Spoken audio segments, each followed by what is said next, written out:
Hello everyone, my name is Rakshit Sharma and welcome to J&K Competitive Channel. I hope everyone is doing okay.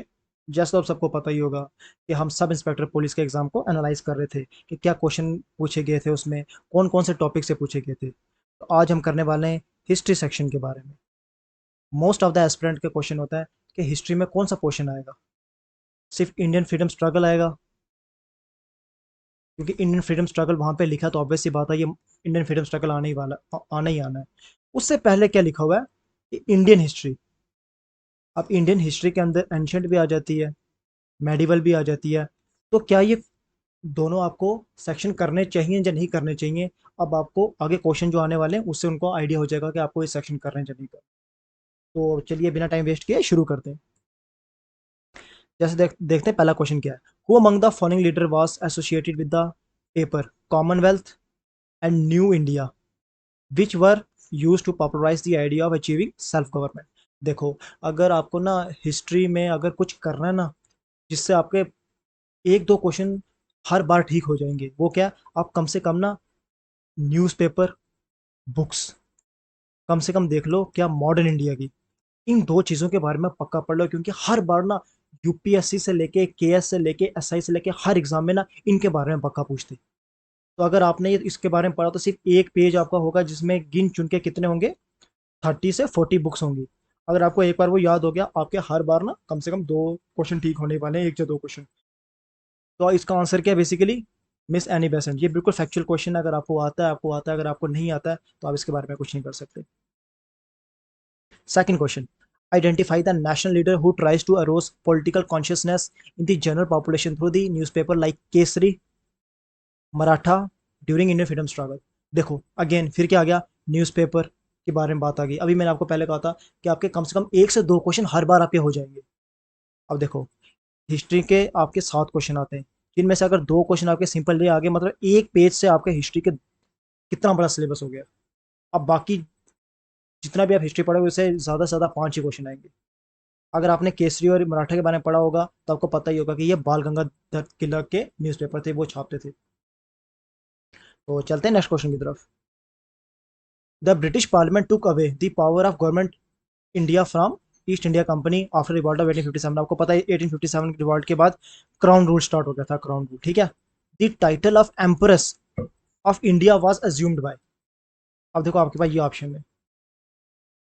तो वैसे 1857 का revolt काफ़ी एक बहुत बड़ा इवेंट माना जाता है, तो कम से कम अगर आपने पढ़ा हो तो आपको कम से कम पता होना चाहिए था क्वीन कौन है। बट अगर 5 मिनट के लिए मान लेते हैं आपको नहीं पता था, तो क्वीन एलिजाबेथ इस टाइम चल रही है, इसलिए ये तो नहीं हो सकता, ठीक है। इनका नाम कभी सुना नहीं है, इनका कभी सुना नहीं है। क्वीन विक्टोरिया का फिर सुना हुआ है। अगर यहाँ पे अगर आप एक भी अगर आपने हटा दिया तो कम से कम आपके 33% चांसेस है आप ठीक करने के। तो कर लेते हैं गैस, अगर आपको नहीं पता तो वैसे क्वीन विक्टोरिया इसका आंसर है। आप कम से कम अगर हो सके ना तो कम से कम एलिमिनेट करने की कोशिश किया करो, ज़्यादा नहीं। अगर आप ऐसे तुक्का लगाओगे फैक्चुअल क्वेश्चन का तो आपके सिर्फ 25% चांसेस होंगे। बट अगर कम से कम अगर एक भी कम कर देते हो ना तो 25 से 30% चांसेस इंक्रीज होंगे। अगर दो किस तरह कर दो फिर तो 50-50 हो गया, इससे अच्छी और बात ही कोई नहीं है। अगर आपको उस क्वेश्चन के बारे में इतना नहीं पता है फिर भी आप 50-50 कर रहे हो, ये तो बहुत अच्छी बात है। तो अब हम चलते हैं नेक्स्ट क्वेश्चन की तरफ। Who among the following social reformer preaches the doctrine of one cast one religion and one God. देखो ये भी एक कैसा क्वेश्चन है, आपको आता है तो आता है, नहीं आता तो नहीं आता। देखो हिस्ट्री के मैक्सिमम क्वेश्चन कैसे आ रहे हैं, फैक्चुअल, इसलिए आपको फैक्चुअल डाटा ना मगअप करना पड़ेगा, तब जाके आपके हिस्ट्री के क्वेश्चन ठीक होने वाले हैं। बेसिकली ये नारायण गुरु थे जिनकी ये फिलोसफी थी, one cast one religion one God.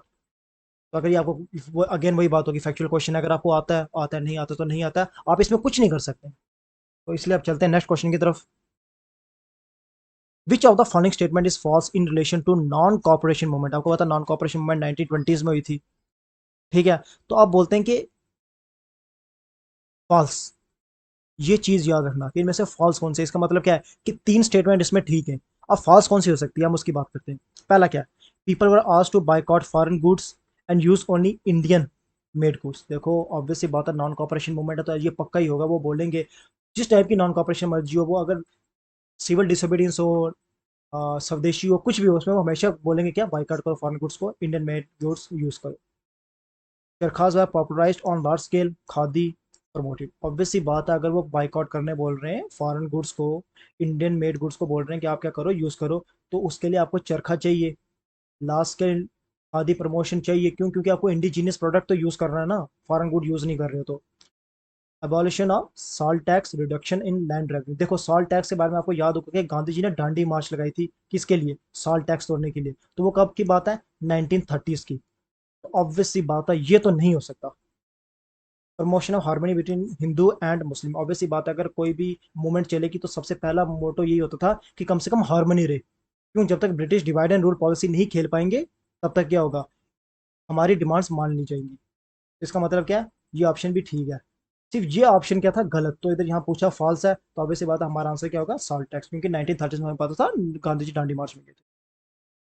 तो ये पहला क्वेश्चन है जो थोड़ा कंसेप्ट बेस, अगर आपने पढ़ा हुआ है, क्रोनोलॉजिकल ऑर्डर में पढ़ा हुआ है, तो आपका ये आंसर आराम से ठीक हो सकता है।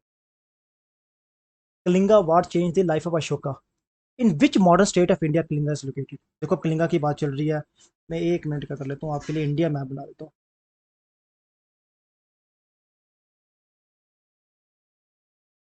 देखो आपको पता ही है कि कलिंग, अशोका का यहाँ पे पाटलिपुत्र बिहार एरिया में था, और अशोका कहाँ पे गया था? यहाँ पे लड़ने के लिए, इस एरिया में। ठीक है, अगर आपको ज्योग्राफिकल नॉलेज है ना, तो कलिंगा का वार अगर यहाँ पे लड़ने गया था, अगर आपने हिस्ट्री पढ़ी है, थोड़ा बहुत मैपिंग को देखे, आपको पता ही है इस एरिया में राजस्थान तो फॉल करता नहीं है, इसलिए ये बार हो गया। पंजाब भी फॉल करता नहीं है, ये भी बार हो गया। हरियाणा फॉल करता नहीं है, वो भी बार हो गया।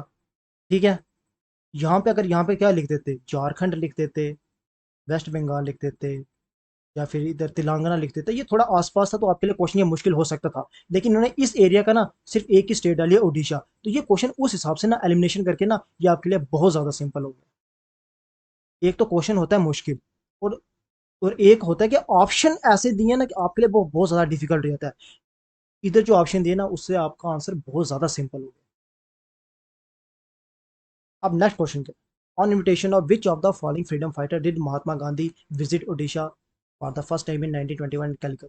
देखो ये धन अगेन फैक्चुअल क्वेश्चन है कि गांधी जी को किसने बुलाया था। देखो 90% एटलीस्ट ना यहाँ पे ना फैक्चुअल क्वेश्चन आएंगे आपको, और कुछ आ जाएंगे आपको कौन से क्रोनोलॉजी वाले, या थोड़े कंसेप्चुअल, जहाँ पे आप दिमाग यूज कर सकोगे, हाँ पहले ये हुआ था जब बाद में वो हुआ था। ठीक है, बेसिकली इसका आंसर क्या है? गोपा बंधु दास। ठीक है, ये धन अगेन वही बात है, अगर आपको आता है तो आपको आता है, अगर आपको नहीं आता तो नहीं आता है।